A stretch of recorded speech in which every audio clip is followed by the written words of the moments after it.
Welcome to the Fantasy 40 Podcast.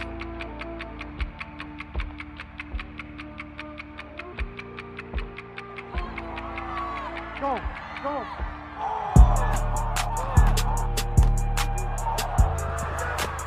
Fantasy 40 Podcast. Welcome to the Fantasy 40 Podcast. We are back. Myself, Andrew Burke, and I'm with Matt Walker. John DeBari still in Arizona on some beachfront property, but we miss him, and I'm sure we'll get some of his takes, and we'll post them before this weekend's games. But it's just me and you, Walk. You ready to go? It's our Week 4 preview, bud. Week 4 preview. Yeah, we just wrapped up the Week 3 hits and misses. Beat myself up a bit. You tried to talk me up, but I still said we could do better. So now we're on to Week 4. We're going to preview all the games as we typically do. We are omitting the Thursday night special, I guess we'd call it. The Denver Broncos heading to MetLife Stadium against the Jets in a game that few will watch and little fantasy value will be had from. So I don't know that many people will care that we gloss over that game, but let's just dive right in. There is a heavy slate of what I call 1 o'clock games, as you call 10 a.m. Over on the West Coast. But interestingly enough, a West Coast team will be traveling east, and the Arizona Cardinals will be heading to Carolina for a 1 p.m. East start to face the Carolina Panthers, who are only a plus 3.5 dog with a 52-point projected total. What are your thoughts on that game? Well, in this game, I think we are going to expect what we kind of expected last week is the Panthers just to be shit. Mike Davis kind of shined last week, but I expect a big game from Kyler and DeAndre Hopkins. Andy Isabella kind of made a appearance last week. Quite surprised. I don't know if you want to roll him out and redraft or anything like that, but it's kind of interesting. But for the most part, I expect, Drake to get his touches, DeAndre to get his touches, Kyler to do his thing. Those are all chalk takes. But on the Panther side of the ball, I'm still staying away from DJ Moore. And then you got Curtis Samuel coming out saying, I'm freaking hungry too. Give me the ball. So there's a little bit of despair there.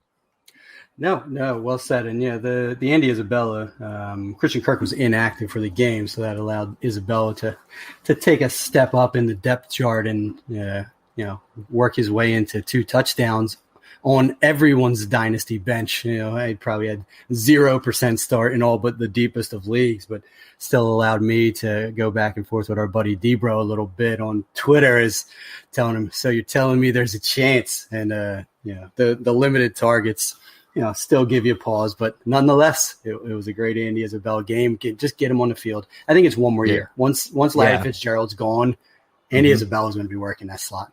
So it's just nice to see the upside of this kid just is blazing fast in what he can be. So hold on tight, dynasty owners, for Andy Isabella. I think we're still a year away from that hitting. But outside of that, yeah, I mean, it should be a Drake game. I mean, we've been saying that for 3 weeks now. Drake's been saying it himself on Twitter for the last 2 weeks about, if you drop me, you're going to regret it type shit. Well, this should be the week. I'm surprised that it's only a plus 3.5 line for the Panthers, although they did look very good against the Chargers, surprisingly so, in a win last week. But I think the Cardinals did disappoint this past week in a loss to Detroit. So maybe these teams aren't A, as good, or B, as bad as maybe my opinion is of them. I would still pick Carolina to cover the 3.5 in this game, even with the travel. So give me Kyler, give me DeAndre Hopkins. I do finally believe this is going to be the Kenyon Drake breakout 100-yard touchdown game, even though the Panthers haven't been as bad against the run as I have been continuously saying. They're middle of the pack. Right. They're still giving almost 5 yards to carry, but they're not getting run on as much as one had thought thus far, because we're not finding them at the top of the yards allowed right here. And for Carolina, as long as Christian McCaffrey's out, it's start Mike Davis. And in a game with a high projected total of 52, you got to think they're going to be throwing the ball. So get DJ Moore in there. Pray he gets his touchdown, gets his volume. Robbie Anderson has entered must-start territory, and if you're desperate enough, you're going to start Curtis Samuel. I'm going to go out I mean, those are all good points, except for as much as I hate to say it, still don't agree with the DJ until I see it. But I'm going to go out on a limb this week and say if Ian Thomas isn't in the top 10 for tight ends, it's not going to happen. So that's where I'm going to go. It needs to happen. Yeah, he has been non-existent. They've not thrown the ball as much as probably most had anticipated, and there's been no Ian Thomas third-year breakout once the deck's been cleared with Delaney Walker with Greg Olsen getting out of town in Carolina. So Johnny's always on your mind, isn't he? Every single day, always at night.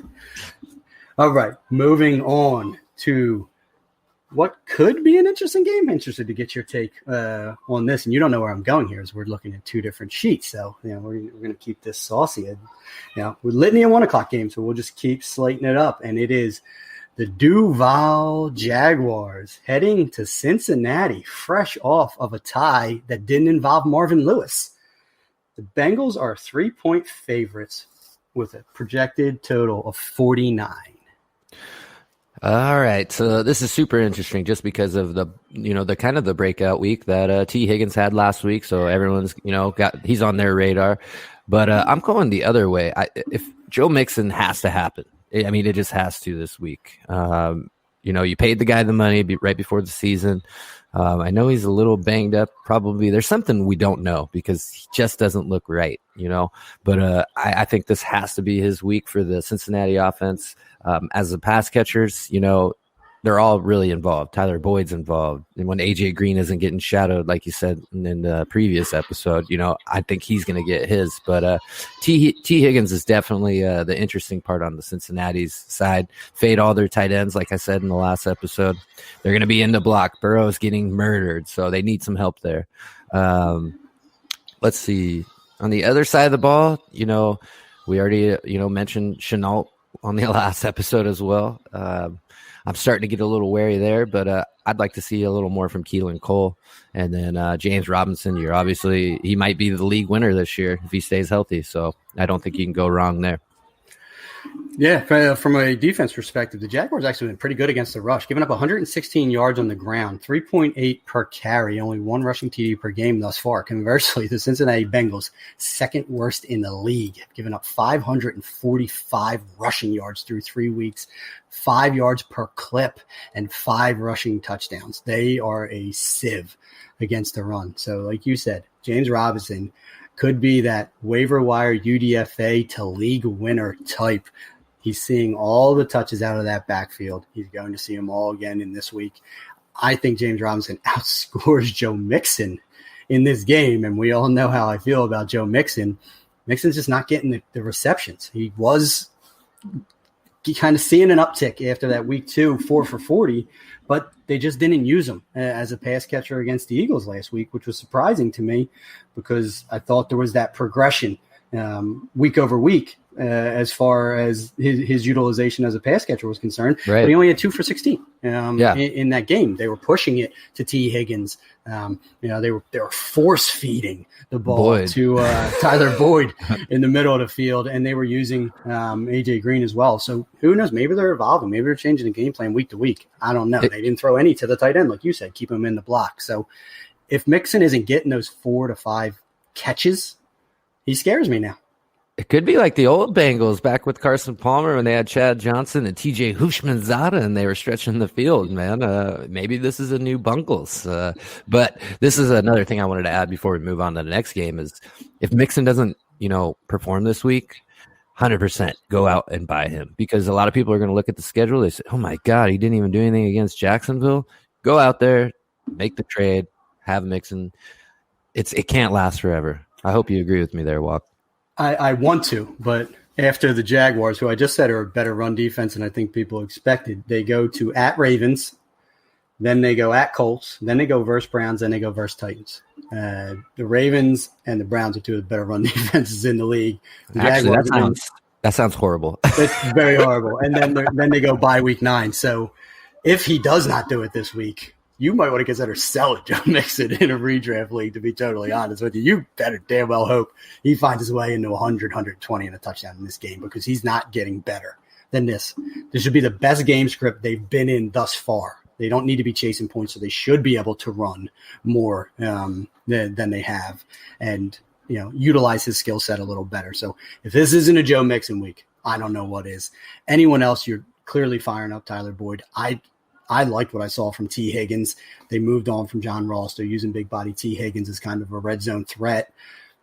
It seems like an early chemistry with him and Burrow. They were working out in the pre-draft process. You kind of have to like what you saw from those two there. He's that red zone threat. He's the big body guy. He's almost at de facto big slotty, pseudo tight end for them. I can't see why you wouldn't want to go back to the well with him if you had some wide receiver problems, but I'm not assuming 2 touchdowns again out of him. As far as on the Jacksonville side of the house, it sounds like Shark should be back this week, and they need him because when he's out of there, all those guys getting slotted up one is not good for Minshew and is not good for that offense. Kick them all back down where they belong, get that Alpha and Shark back in that offense, and maybe get them back on track because it was ugly against those Dolphins on Thursday Night Football.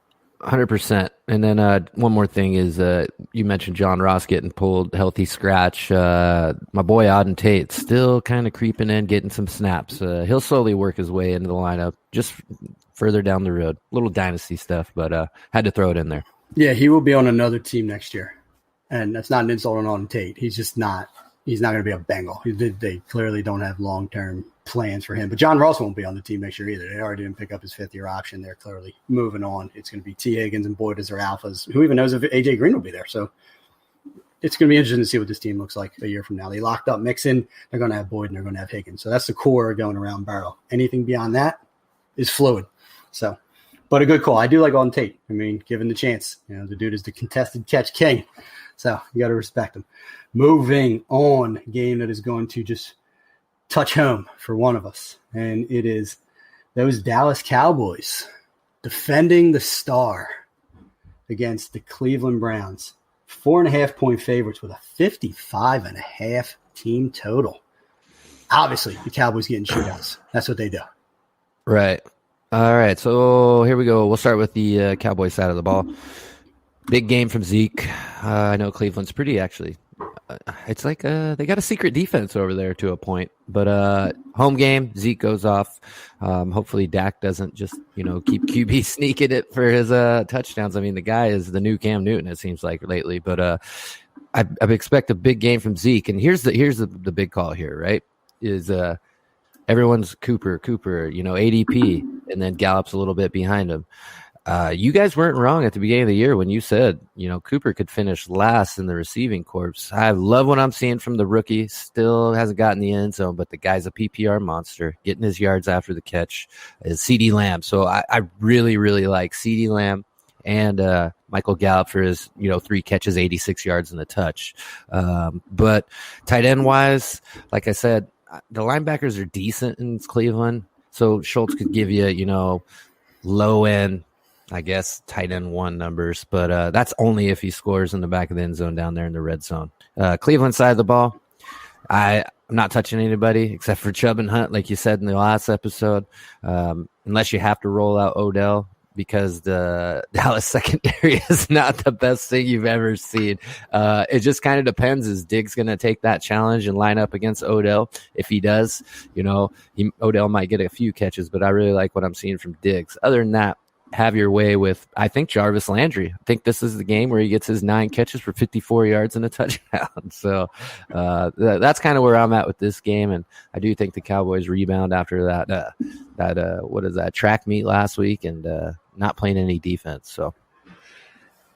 Yeah, I did pretty well said. The Browns are top 5 run defense, 282 rushing yards through 3 weeks, only giving up 3.7 yards per carry right now, 3 total rushing touchdowns given up. They're pretty stout up front, and Zeke didn't do too well on the ground against those Seattle Seahawks 1 week prior. So he better be seeing those, 12 targets that he saw in week 3 as well, because I don't think that's an aberration. The Browns have a good front to bottle up Zeke in the run game. Now, do I think he's going to be stuffed to the capacity that he was in week 3? No, but I don't think he's going to lead the NFL in rushing yards in week 4. Let's put it that way. But I also don't think Baker's going to get away with throwing the ball 23 times like he did last week. He's going to have to put it up 35 times, maybe even 40 times in this game. And that's going to bode well for Beckham because, as you said, while Diggs might have the confidence to go up against a DK Metcalf a week ago and get lucky and punch the ball out on the 1 yard line while DK Metcalf is being an absolute asshole and not tucking it away for 1 more yard to get into the end zone. He looked all the rookie against the Seattle Seahawks, and I think Beckham can take advantage of that matchup as well if it comes down to it. And if the Browns think they can just run the ball and control the clock against Dallas, they're sadly mistaken. So they're going to get forced into a track meet. I do think this is the Odell Beckham game at the end of the day that a lot of Beckham owners have been waiting for. And I do agree with the high total. I'm kind of scared as a Chubb owner seeing how he kind of got relegated in week 1 against the Ravens when they got behind, even though he had a good per carry average. He's not involved in a pass game. That's all Kareem Hunt. This could be a huge Kareem Hunt game. It really could. I think Chubb can catch the ball. It's just they don't use him because Hunt is just better at it, and that's fine. He can be better. It's not an insult if someone's better at doing something than you are. I just, as a Chubb enthusiast and owner in a lot of places, I kind of hope this isn't the case, but I just see this is what's going to take place, that Hunt and Beckham are going to be the players that you want in that Browns offense. Did someone get hurt that led to Cedric Wilson being this week 3 breakout guy? I didn't watch the game. I saw the highlights. Yeah. Why was Cedric Wilson so involved? Because we're on the road and Amari Cooper likes to disappear and hide on the sidelines for plays here and there. And Wilson said, fuck it, I'll go in. And here's the thing. There's a bunch of training camp buzz about this guy. He was going to make the team at least as a special teams guy. But I guess they're liking what they're seeing in practice. The dude's just making plays. So even if one of the Cowboys get injured, this could be a stash, definitely dynasty. He'll be there in redraft unless one of your guys is a huge Cowboys fan, went and picked him up after this week. But it's like Patrick Creighton back in the day or something. Yeah, I wouldn't rely too heavily on it, but we do have Brandon Carr, and that's who let Odell do his one-handed famous catch. So if they line up against each other, expect more of the same. That was a good point there, Walk. So yes, I am trusting. I'm calling 100 and a touchdown from Beckham in this game. There we go. As a Cowboys fan, I hope not, but as an Odell owner in a lot of spots, I hope so. I just think Dallas has a firepower to still beat them. I agree with this line. I think Dallas wins the game, so you can win on both sides. You can get the Dallas W, and you can get your 101 out of Beckham. Moving on, the New Orleans Saints head north to Ford Field to face the Detroit Lions, who are a 4-point dog with a 54-point projected total. Do we know anything about Michael Thomas? Have you heard anything? I heard he's a fast healer. Yeah, fast healer and a hyperbaric chamber, all that good stuff. And the Saints are 1-2. Right. Sound the alarms, right? And honestly, I kind of am at this point. I talked about it last episode. I remember when I was saying Cam is cooked. I mean, maybe he was just for the Panthers. Patriots are using him as a running back, so that is what it is. But Drew Brees just looks a little cooked to me. I don't know if it was the beginning of the year with a little bit of drama he was dealing with, and there's still some issues in the locker room. He just does not look the same. And, obviously not having Michael Thomas will make anyone look different, but I'm talking about arm strength, at least stretching the field. A lot of gadget plays with Taysom Hill, and then dump off some Kamara. And Kamara's doing his damn thing. So pass catching wise, I love Emmanuel Sanders. I thought he was going to flourish in the Saints, but I'm staying away from that even if Michael Thomas doesn't play. I'm rolling out Kamara. That's about it for the Saints. And, on the other side of the ball, the Lions, our boy's back, right? Kenny Golladay, he didn't come off the field, no hamstring. He went up and got the ball on the goal line and manned himself in the end zone. Love it. Running backs, you got to stay away from. The AP wants more carries, right? So that doesn't bode well for my 2 weeks in a row saying Kerryon's going to get in there. No, he's number 3. Swift's too, but still AP's eating all of it. So other than that, it's just Golladay, and I really like Hawkinson. And I honestly think Detroit has a really good shot to at least be in the lead in the fourth quarter and blow it at the end. So that's where I'm at with it. Yeah, listen, they have the horses, and Stafford isn't afraid to sling the ball either. Now that they have Golladay back, that you can slot Marvin Jones down where he belongs. You mentioned T.J. Hawkinson. If they can get DeAndre Swift involved as a pass catcher, as they should, then they can kind of manipulate things a lot like the Green Bay Packers did against the Saints a week earlier. Now, the Saints are still bottling up people in the run. They've only given up 300 rushing yards through 3 weeks. Still pretty stout against the run, middle of the pack against the pass, no pun intended, playing against the Packers a week earlier. But the Lions as far as rushing is considered. They're bottom 3. Giving up over 500 yards rushing through 3 weeks, almost 6 yards per clip. They are just getting gashed in the middle. Somehow only 3 rushing TDs given up so far with all of those yards. I don't know how that kind of stays the course. So you were talking about Alvin Kamara. Yeah, he's probably RB1 this week. Even if it wasn't the Lions, he might still be sitting up on the top. But, you can't scheme him out. There's just nothing you can do about him. But I think a sneaky play is Latavius Murray. They should run it. They need to minimize Drew Brees with or without Michael Thomas because he does look gun shy. You can only check down to Alvin Kamara and have him work his magic so many times. Just run base the game script. Hopefully you get enough Manny Sanders and Traquan Smith with a little bit of Jared Cook to move the ball, but just run it down their throat, utilize the screen game and win it. So I think Latavius Murray could be a sneaky flex play in this. As far as the Lions, you laid it out. It's Galladay and Hawkinson. Everyone else is, just flexible at best. Yeah, I agree. And I did want to mention Murray finally got a little more work last week. So and look good. That's a great point, especially you're giving me fantasy advice. I'm switching my lineup just because of you, Walk. I got some banged up guys. Why not just roll with Murray? Especially, I didn't know that they were giving up that many yards a clip. That's quite a bit. Anyone's going to eat in that. I could run 5 yards at least once. Listen, they need to get Snacks Harrison back there. He's just sitting out there saying he wants to play. Just plug his big ass in the middle and over the best. Yeah, they're terrible. It's Matt Patricia. We blame him. All right, moving on to a game that I thought was in jeopardy, but haven't heard anything about it. It is the Minnesota Vikings at 0-3, even though Kirk Cousins says, that the sky isn't falling. Their season's over.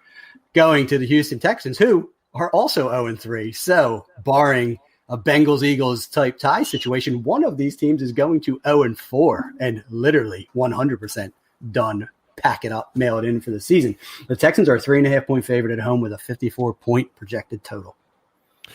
All right. It's so ugly, especially after Justin Jefferson just blew up last week. And I'm talking about blew up. So probably one of the most added players in your redraft leagues, whatever site you're using. If you're going to add him, might as well throw him in your flex, right? Can't be your wide receiver 1 or 2. I love him as a flex, especially with, at the beginning of the year, I was really down on Thielen, but it seems like Kirk Cousins said, fuck it. Even if we're losing, I'm going to force feed you the ball. This week, he took a chance and started using the rookie. I think when you give a younger guy some confidence like that, the sky's the limit. So I really like a Jefferson. I thought Alexander Madison would get a little more work last week, but why when Dalvin Cook is just gashing? So, if McKinney's not making the tackles for the Texans, I've said it before, then no one is really. So I expect a huge day from Dalvin Cook, and Madison might sneak in for a touchdown. But that's for the Minnesota. I like Jefferson more than Thielen this week. I'm gonna jump on that bandwagon there. And then for the Texans, so Randall Cobb last week, Will Fuller did get a touchdown.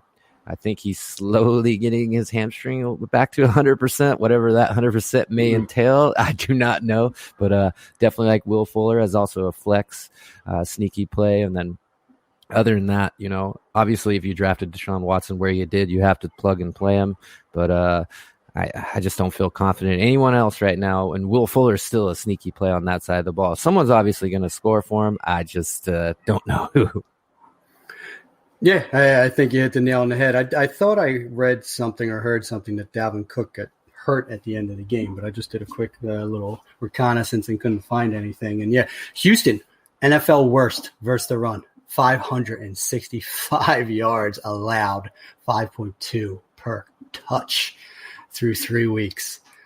Dalvin Cook, I just said Alvin Kamara could be the RB1 in a week. Well, he's going to have stiff competition from Dalvin Cook, who's going to get all the work that he can handle against his Texans defense on the road. So, yeah, it's definitely a fire up your Dalvin Cook. I agree with you. They finally, integrated Justin Jefferson into this offense that was pretty much Adam Thielen and no one else. We were running it and we're throwing it to Adam Thielen. And if those two options aren't there, then Kirk Cousins is taking a sack. There was nothing else. We're not throwing it to any tight ends, any secondary receivers. So if they didn't ramp up Justin Jefferson, they would just fold up shop. So it was impressive to see what he did this early on, just explode 175 and a touchdown on his 9 targets. So why not go back to the well? The Texans cornerbacks have been better than advertised, but you can still throw on them. So, yeah, if you picked them up flex them out because I think points are going to be scored in this game. As far as Houston's concerned, I finally think Deshaun Watson gets his groove back because his Vikings secondary stinks. I've said it all year. They're terrible.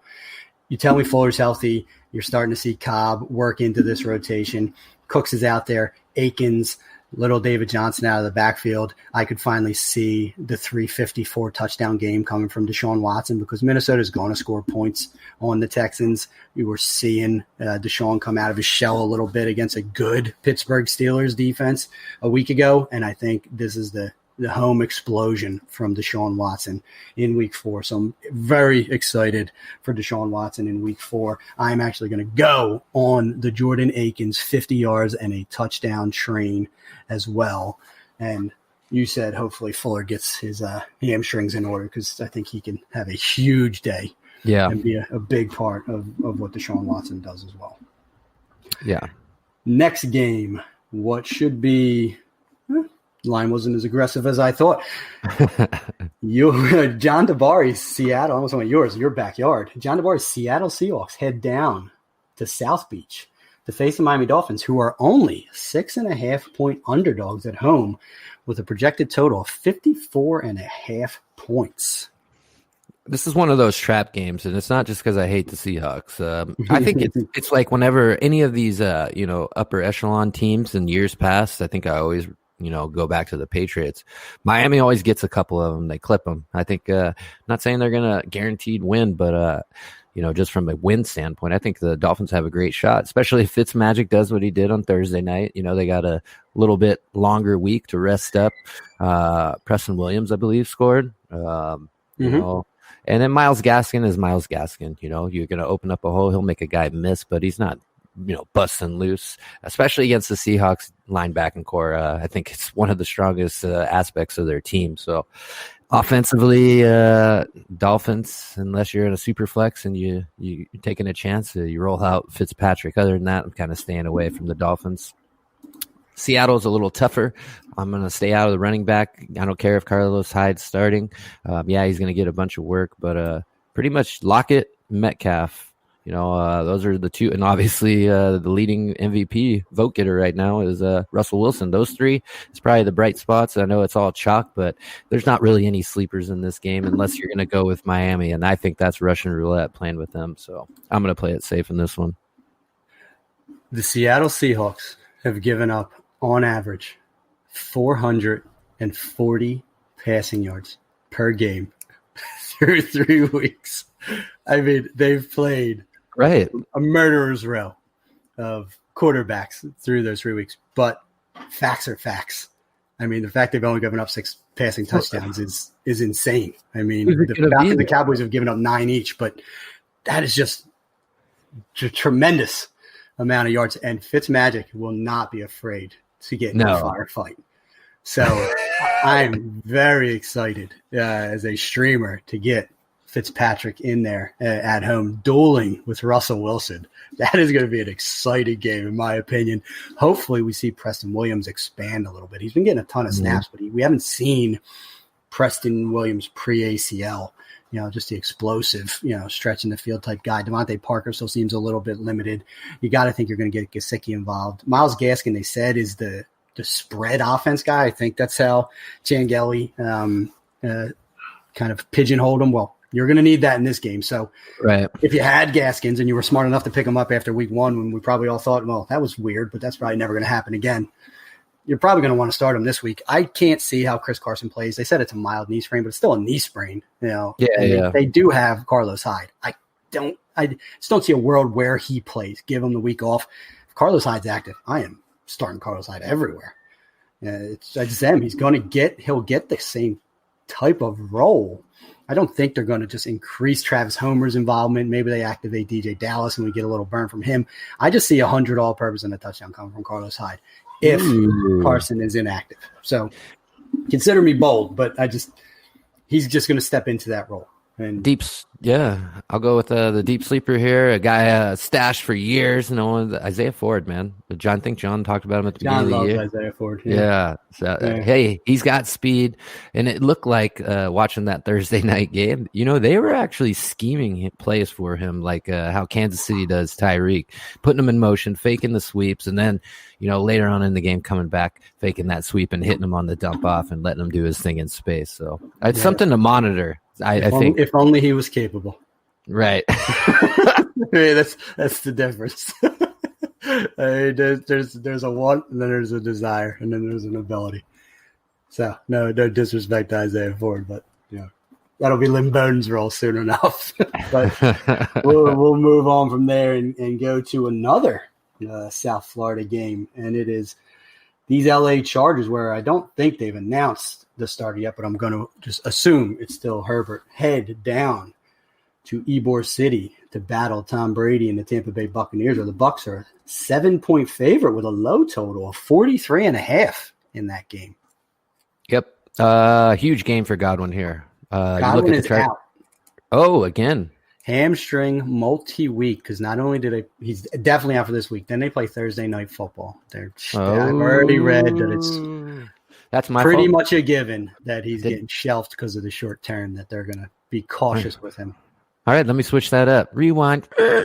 All right, huge game from. Oh my God, Go ahead. I don't want to say Scotty Miller, but I'm going to say something. I'm going with Mr. Gronkowski. Reason being, Melvin Gordon and not Melvin Ingram. You're struggling through this. Melvin Ingram. It's the Chargers, Gordon. You know what it did there. I'm with you.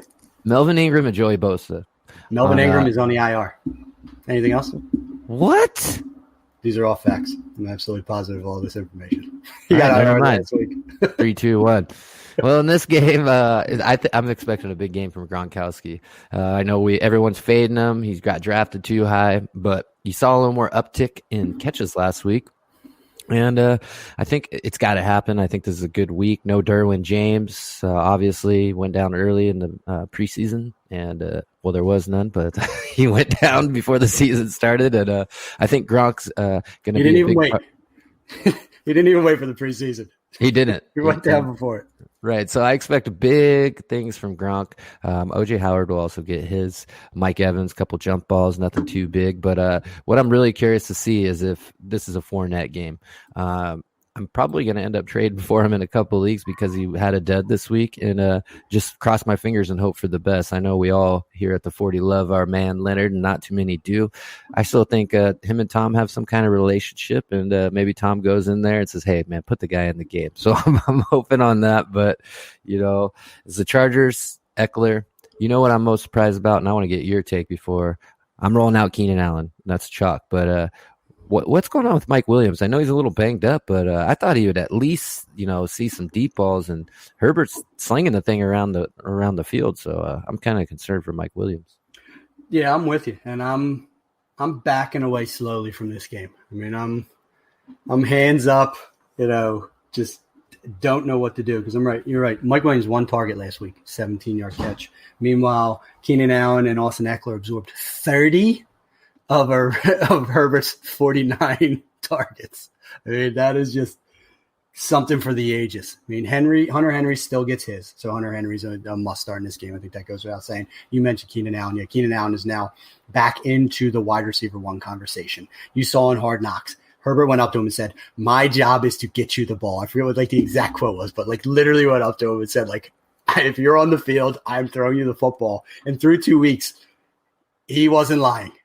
He only has eyes for Keenan Allen. And, well, he should. Keenan Allen's one of the best route runners in the NFL. If you're going to lock onto someone early on and assume they're going to be open in their route, it's going to be Keenan Allen. And if he's not, what are you doing? You're dropping your eyes and you're finding Austin Eckler? Seems like a pretty smart thing for a rookie to do, to focus on those two. And if not, you're probably going to see big-ass Hunter Henry somewhere in the middle of the field.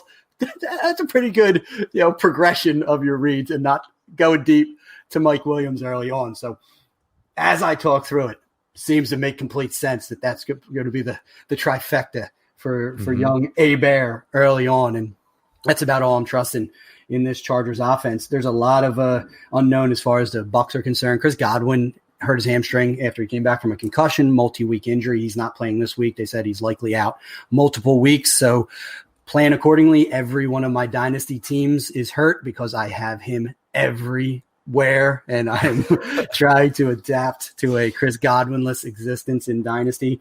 Mike Evans should get his, even though I think he should do better than 2 catches, 2 yards, 2 touchdowns that he did a week earlier, which he has some of the strangest splits I have ever seen through Agreed. 3 weeks.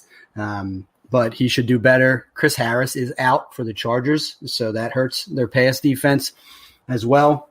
Whether it's Scotty Miller or Justin Watson, someone's going to have a big game for these Buccaneers.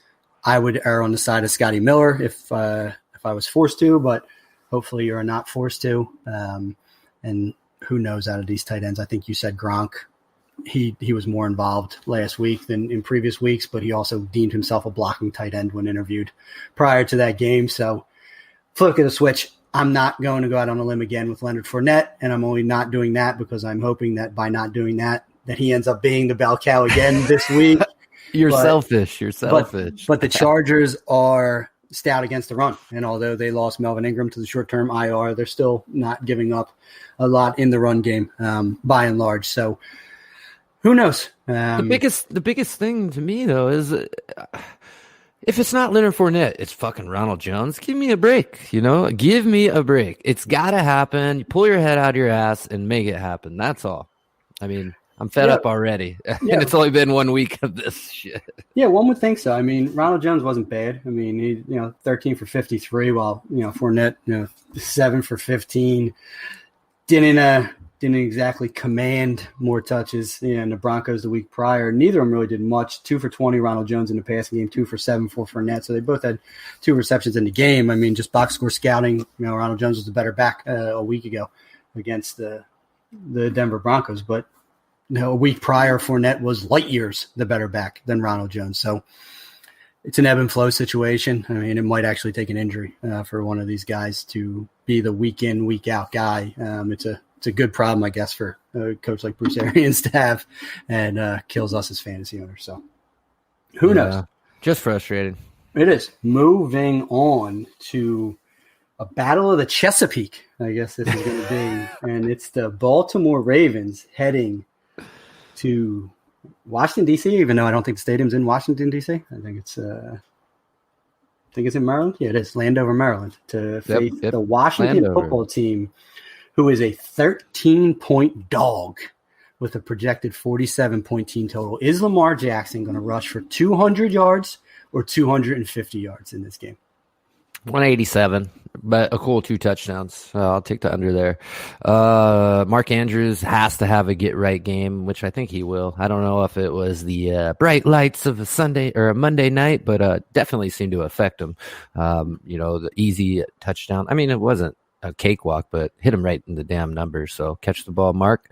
Wide receiver wise, I think they need to get Marquise Brown going here. It's been long enough, and teams are starting to figure it out. The running ability is always going to be there for Lamar. And, there's a couple throws where he shows off he's got a cannon, but he's putting these things on a line. He needs to put some air under it. Let Marquise just outrun a dude to a spot and go get the ball. And I think this will be the week, especially in DC.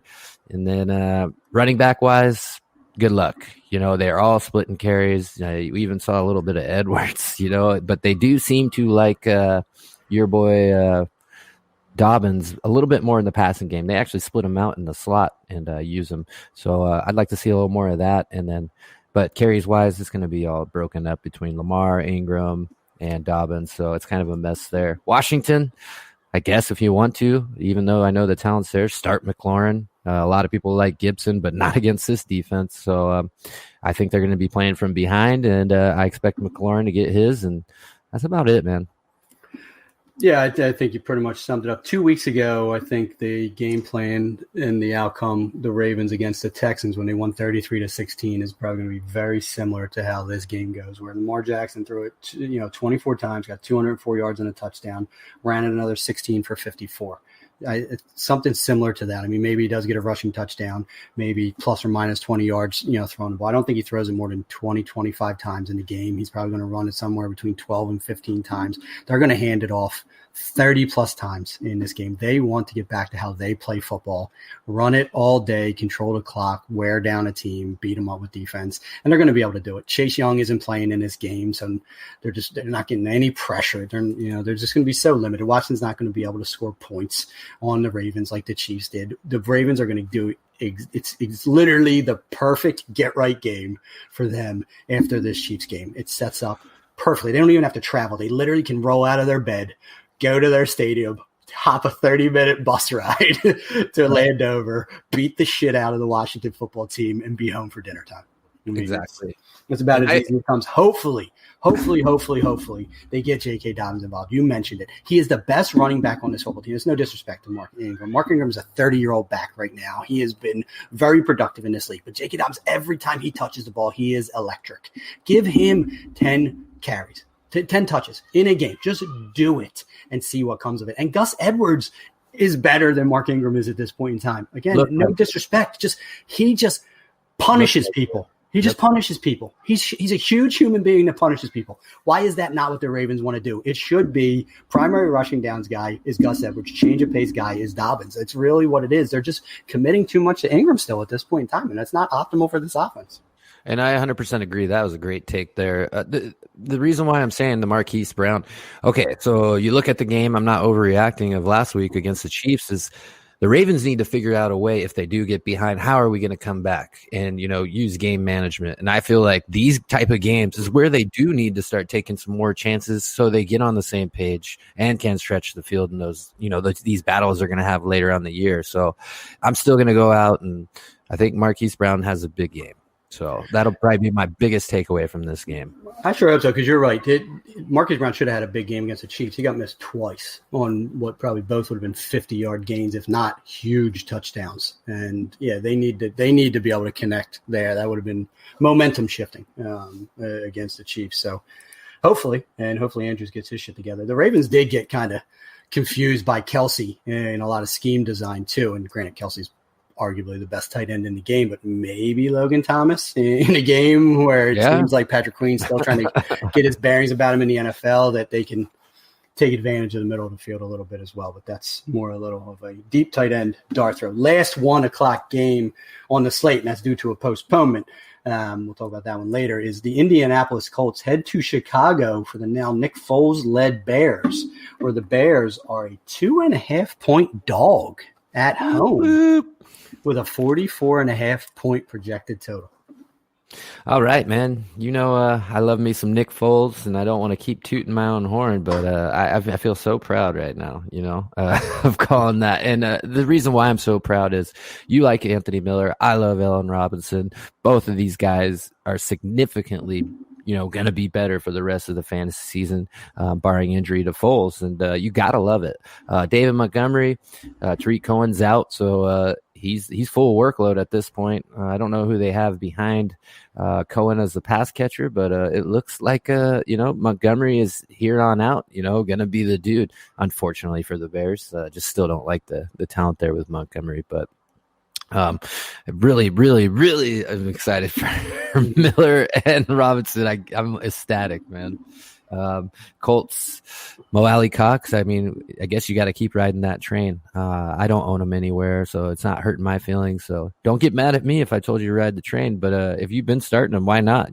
Keep parlaying until it runs out. Milk the well dry.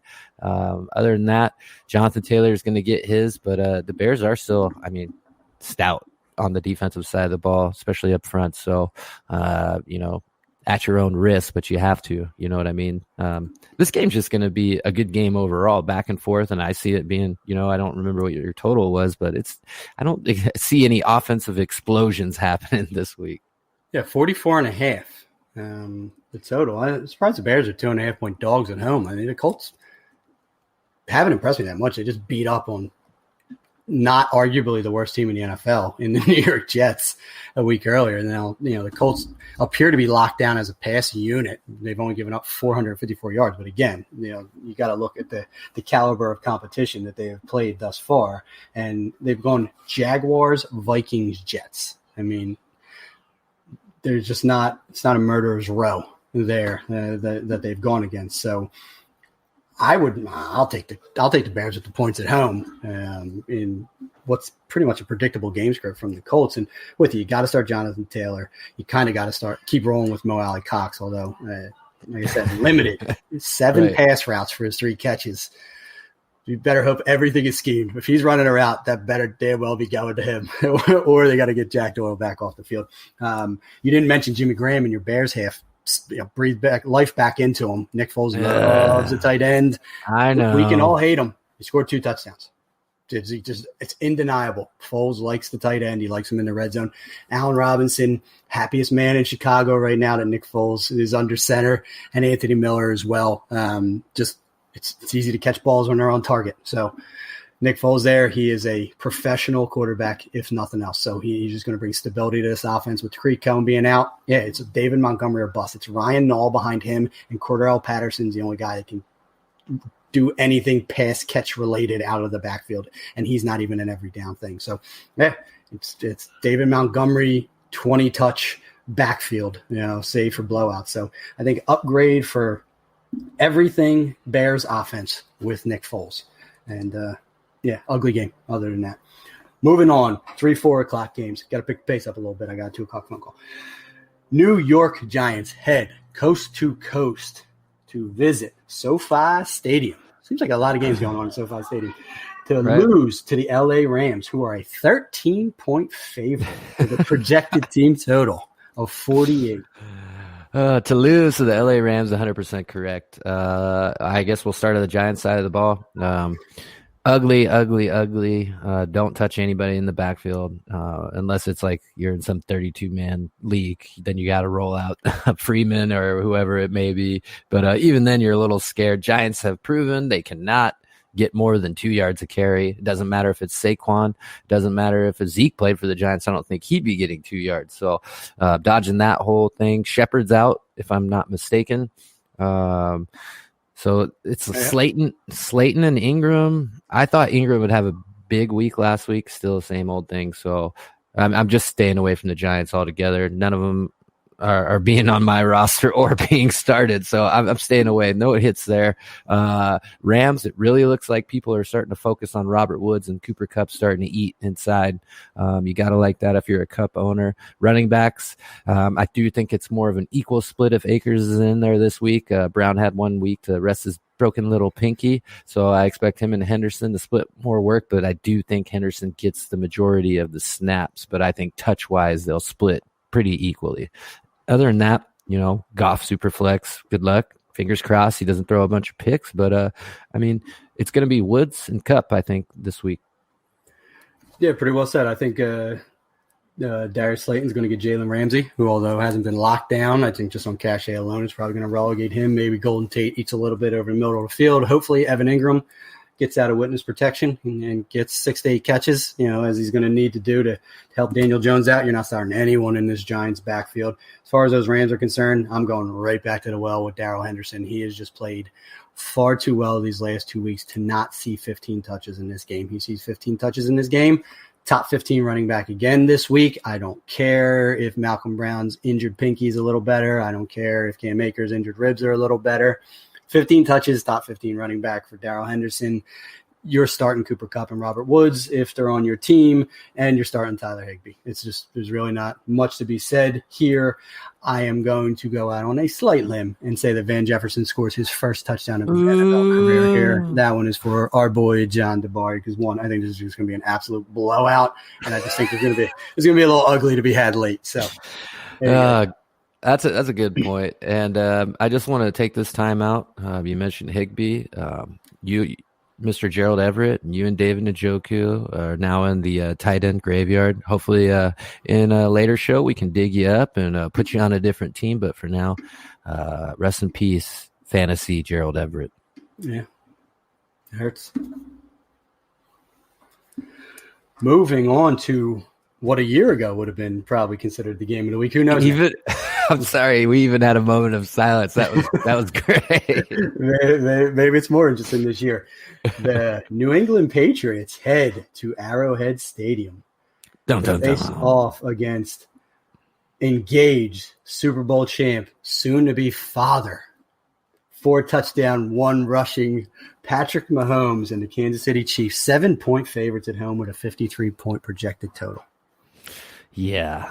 Congrats on the baby. I don't want to go there. I won't get too personal with the wife.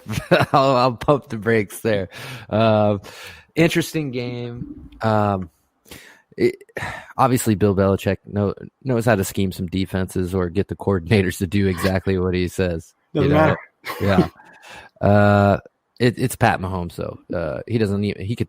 He's one of the few guys that I think can just overhand throw it behind his back and someone's coming down with the ball. I expect this to, be semi-close for a little bit and then the Chiefs run away. There's just too many weapons. I mean, Sammy Watkins is still getting his, just not doing too much after the catch. Not McLaurin. What's his name? Mecole Hardman. Barely missed a second long touchdown last week. Would have been a great best ball play. Still kind of was, but that would have been a monster if he would have came down with that. Tyreek Hill still getting his. It's just, I think it's chalk with the Chiefs.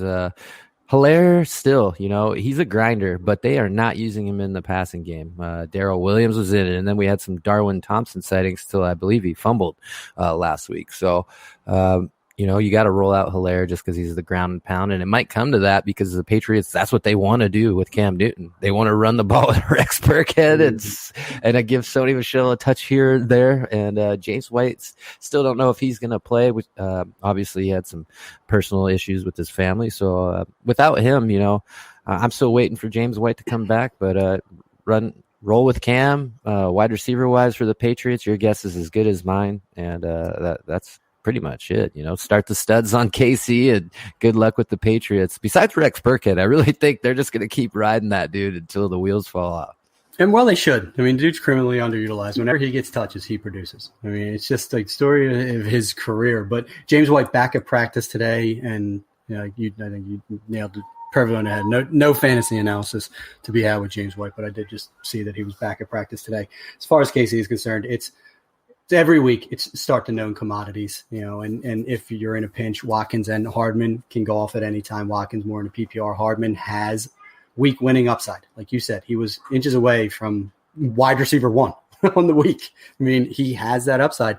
And I think he's a year away from being in that conversation more times than not, because what Andy Reid does is he's just a visionary. And I truly believe they have a giant sandbox somewhere in their practice facility where he is literally just with a stick, just drawing shit in the sand with Patrick Mahomes, because the stuff they figure out it's just disguise and movement and confusion. And before you know it, one of the fastest guys in the NFL is running free and clear of any defender. And of course, Patrick Mahomes is going to be able to put it on him. So crazy. I don't know how New England stays with them. I just don't. Yeah, I just don't. I mean, the way New England has played every game this year, it's been ugly. It just has. Mm-hmm. It's just been ugly football. And, yeah, you're going to fire up Edelman. I think this is a fire up N'Keal Harry game because I don't know how Cam doesn't throw it 40 times in this game. And who else is he throwing it to? I mean, you can throw it 15 times to Edelman. You throw it 18 times to Edelman. You got to throw it 20 sometimes to other people. There's no tight ends of consequence. You can throw it 10 or 15 times to your running backs. You still have another 10 to 15 reception, targets out there. So I think Harry can have a sneaky 6-8 catch game and fall his way in 80 yards if he finds a touchdown. Might even be calling that. All right, I'm calling that 80 yards and a touchdown. I like it in the game. And like you said on the KC side, there's really no anomalies. Moving on, last 4 o'clock game, Buffalo Bills head to Las Vegas, face the Raiders, who are getting 3 points with a projected total of 52.5 points. 52. Man, I'm taking over. Who's going to score for the Ravens? Who's going to score for the Raiders? They got no one. Ruggs is hurt. Edwards is out. Waller, man. Okay. Waller's scoring. So Renfro, your boy? But I'm also not going that the Raiders are going to score all these points. Have you seen the new well-oiled machine that we call the Buffalo Bills, man? Just off the charts. You know, it was a crazy game last week. They had the comeback, but, you know, I never thought this would happen, and that's probably why Diggs' ADP dropped a little bit this year. I didn't think Josh Allen was going to find ways to get him the ball, but I think he got 2 touchdowns called back, and he still went back to the well and got Diggs again. So if you're a Diggs owner, you got to love this. Cole Beasley still the third down machine, but not doing too much to warrant, you know, start week to week basis. So I never thought I'd say this, but I'm starting to like the Bills. Listen, they're fun to watch, and they're, you know, they were predicated on defense. Now they're all offensive. I mean, Josh Allen career pre-2020 never had a 300-yard passing game. 3 weeks into 2020, hasn't thrown for less than 300 yards in a game. It's just the evolution of Josh Allen, and he's fun to watch. Interesting side note, the tight ends had 5 catches for 25 yards and 3 touchdowns combined in a week where Dawson Knox missed because of a concussion. As an avid Dawson Knox enthusiast, I was disheartened to see all these short yardage touchdowns going to all touchdowns not named Dawson Knox, but brighter days are ahead for my man Dawson Knox in Dynasty. But yeah, it's should be fireworks in Sin City. I just don't know where they're coming from. Like you said, as far as the Raiders are concerned, you know, at this point, you have to start Hunter Renfrow because he's going to get the targets.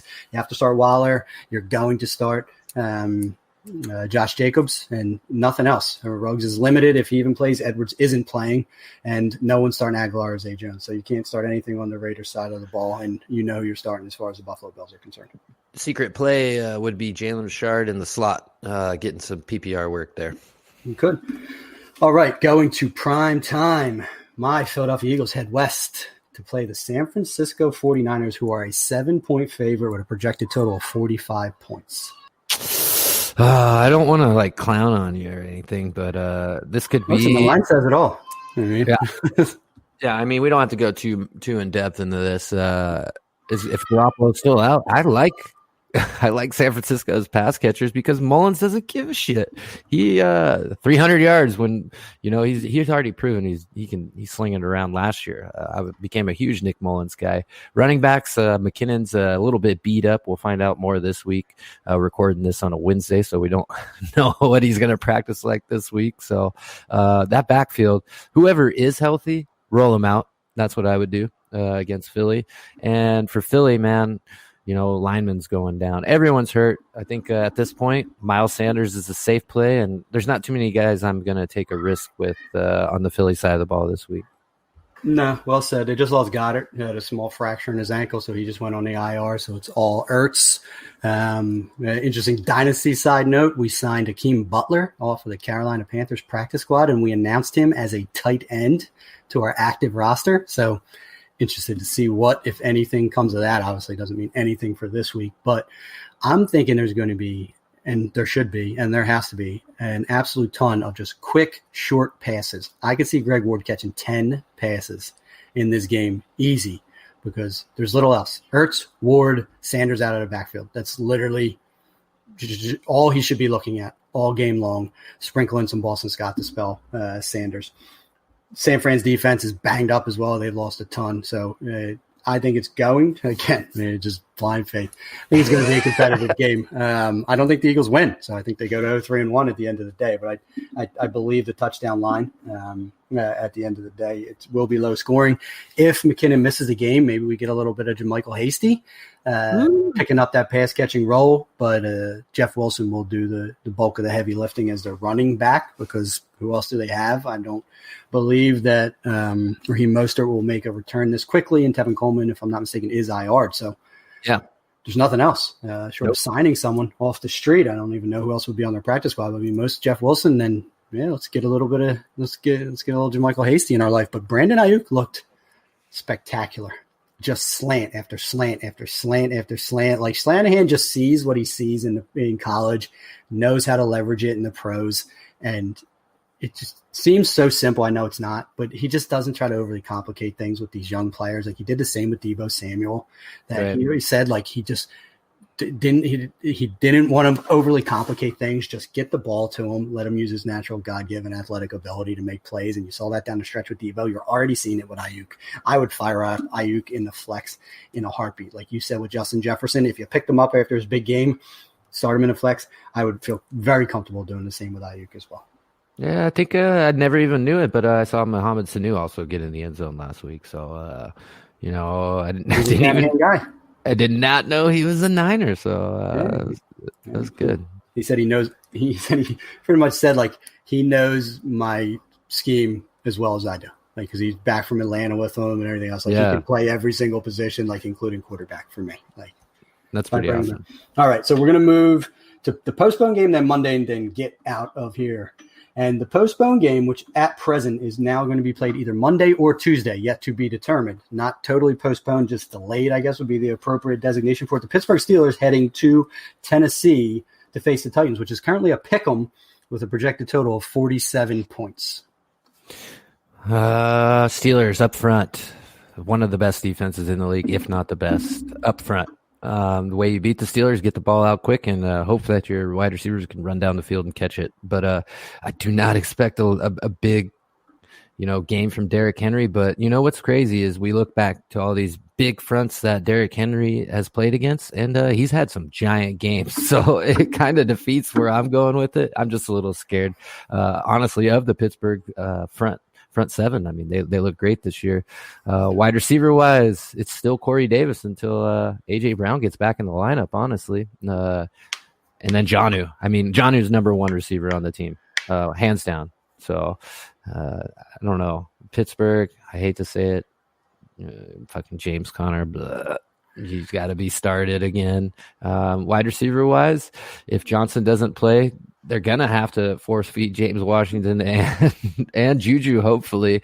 But like you said in the previous episode, it might be Eric Ebron time. So that's kind of where I'm at, and I'll go out and say that maybe Ebron gets 2 this week. Walker. Oh, you went over the top on me. Listen, there's just 2 things I wanted to make a reference to in this game, and one, it's that this is probably like the tight end game of the year for me. I mean, it's literally Eric Ebron versus Jonnu Smith. They're my 2 favorite tight ends of the entire NFL, like bar none. Like these are my guys. Like this is what I want to see. Let's have this game happen on Tuesday. That's perfect, unadulterated. Let me get some Tuesday football, and I can just sit down and stare at these tight ends all game long. And 2, Pittsburgh Steelers have given up 162 rushing yards through 3 weeks. The Tennessee Titans have given up 498 rushing yards through 3 weeks. Pittsburgh is number 1 against the rush. The Titans are number 29 against the rush. That's just through 3 weeks. It's everything small sample size in the NFL, but that is pretty telling because the Titans still live and die through Derrick Henry and establishing the run. And the Steelers want to establish a run, especially if they're without Deontay Johnson. I think one team will be able to do it and one team won't. And it looks like that team should be the Steelers. James Conner could have another big game. If you didn't sell him off my recommendation after this big week in week 3, you might be able to eke out one more big week after him and against the Titans. Then you definitely want to move him. Derrick Henry will be interesting to see what they're able to pull off against this Steelers front because they're going to sell out to stop Derrick Henry in the run because without A.J. Brown, are you really scared about Corey Davis and Jonnu? Should be scared about Jonnu, but they'll probably put what's his name? Goodness gracious. Who's the Minkah Fitzpatrick on him? Who's undersized? He'll be able to stay with them, and maybe try and minimize some of that impact. And Corey Davis still isn't scaring people. And they have good enough. They still have good enough cornerbacks at the end of the day. They'll probably be able to run man and still stack the box. And they have some of the most athletic linebackers in the game right now that are going to keep Derrick Henry honest and Devin Bush and T.J. Watt. So yeah, I'm going to go. Surprised the Steelers are a pick 'em in that game because this does not set up well for the Titans. No, it doesn't. So. All right, moving on to Monday Night Football. Last game, Atlanta Falcons head to Lambeau Field, where the Green Bay Packers are a 7.5-point favorite with a projected total highest of the week of 58 points. All right, let's go to the Falcons side of the ball first. Russell Gage went down last week. Julio's still battling the, I guess it's a hamstring. Who knows? It's always something. So it doesn't really look too good for the pass catchers not named Calvin Ridley like it has all year anyways. I think Julio had a really big week one, but other than that, nothing crazy. So rolling out Calvin Ridley, and I think the tight end can go off this week for Atlanta. And then the other side of the ball, it depends on Davante Adams, right? He's one of their main focal points of their offense, but Aaron Rodgers did not seem to skip a beat with the Iowa State Cyclone, Allen Lazard. He loves Allen Lazard. Big bodied guy that has good hands too. There's a difference between being big and being able to block guys out and being big and catching the ball. So I expect more of the same, even if Adams is playing. I still think he gets a couple shots down the field. So I feel pretty comfortable with Allen Lazard. Running back wise, I like what I'm seeing. A little more Aaron Jones is the way it should have been. I was fading him early on just because of all the rumblings coming out of Green Bay. But I think he should feel pretty safe, especially against the Atlanta defense with Aaron Jones this week. And other than that, I'm not going to touch your Tongan, your little situation you and John got going on. I'll leave that to you guys. But I think both quarterbacks, though, are safe plays this week as well. Yeah, I agree with you. I'm trying to look up anything I can find out about Davante Adams, and there's nothing definitive. It's unfortunate it's the Monday night game. The same with Julio Jones. He didn't practice at all last week, so anyone that thought that he was going to play without any practice was probably fooling themselves. I moved him out of the only league I had him in early on. Said, listen, he didn't practice by Friday at all. He's not playing, even though he's been known – practicing in a limited capacity, go out and put up some monster games. But if he doesn't practice at all this week, and the same with Davante Adams, if they don't practice at all, I ain't playing them. Like, give me limited practices at least before I'm putting you out there and trusting sitting you in my lineup, waiting for Monday night to happen to potentially take a goose egg. Like, you just need to be prepared for that. Allen Lazard, Aaron Rodgers loves Allen Lazard. I mean, literally, Aaron Rodgers was toweling him off on the sideline after that big catch and run where he got tackled from behind. The only thing Allen Lazard lacks is top end speed. He just doesn't run away from anybody. He gets caught from behind, it seems like, every time he catches a deep ball, which is unfortunate because he could have a couple highlight reel deep touchdowns on his resume, but they end up being Robert Tonyan 1-yard touchdown catches, knife in my back at the end of the day. But I think this is going to be Aaron Jones' day against the Falcons, whether Davante Adams plays or not. Allen Lazard's going to get his on the Falcons side of the ball. Hopefully Julio comes back, but Calvin Ridley is just the 1B regardless at this point in time. And I agree with you that Matt Ryan is going to have to put up points to keep pace. And I think that they can with these Green Bay Packers, because I don't believe that secondary is locked down. I just think the secondary is very good at the end of the day. But if Falcons at full strength have the firepower to stay with Green Bay. So I think this will be a very exciting Monday Night Football game at the end of the day. I agree with you 100%. I mean, it was what was that? The NFC Championship a couple years back. When the Falcons made it to the Super Bowl, it was a fireworks show, and I expect more of the same. But definitely the Packers coming out on top here. I think Aaron Jones will be the X factor. I know neither of us mentioned Todd Gurley. Do you want to touch on that before we shut down shop? Yeah, listen, I sat Todd Gurley down in the league of record, and he finally put a decent stat line out there, but I still think he looked like the lesser of two backs. Brian Hill looked more explosive and still looked like he was the one that deserved more touches in this offense, but they paid Todd Gurley the money. Todd Gurley still saw 14 carries for 80 yards, still lately involved in the passing game, 2 targets, 1 catch for 2 yards. I thought he would definitely be more involved as a pass catcher, even at the expense of his rushing share. And he just has not been whatsoever thus far. He just trying to look real quick as for what he's been. And of course, I'm not going to be able to get there. Receiving 7 targets, 3 catches for 3 yards through 3 games. He's averaging 1 catch for 1 yard per game through 3 weeks. And we know that Matt Ryan likes to check down and throw the ball to his pass catching running backs, and just nothing to Gurley thus far. He is a 2-down grinder with a bad knee who is touchdown dependent. So does he fall in the end zone? It's possible. But he's not an RB1 for me. He's probably a low end RB2, probably going to fall around, RB 20 to 28. If I had to say so, and it's going to depend upon that touchdown. Yeah, I just was kind of curious because it still seems that not that many people are talking about Todd, especially with the new signing. So Those are good points there. Yeah, listen, he had 80 yards last week, and before that, the 2 weeks prior, he had 117 yards combined. So, I mean, just box score scouting and 117 yards and 1 touchdown in those 2 weeks prior. So, is he knocking off the rust? I don't know. But, yeah, it's still, he looked the lesser of the 2 running backs in that same game. So, maybe it was the Bears defense. Perfect. Well, that is week 4. Hopefully that Titans-Steelers game really does happen on a Tuesday, because I think that's one of the better games of the week. So looking forward to that, because it could go 2 different ways. But other than that, man, I do wish your Eagles good luck. Same luck my Cowboys need. And it's not just because, we need the luck. It's because it's going to be embarrassing if one of us wins the division at 6-10, because it could possibly happen with how bad the Redskins and the Giants are as well. So, it's not going to take much to win the NFC Least. I mean, 7-9 could win this division.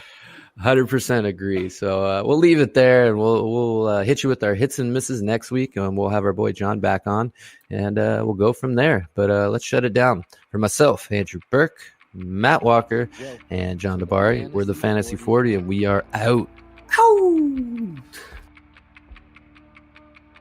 Did I say Acres?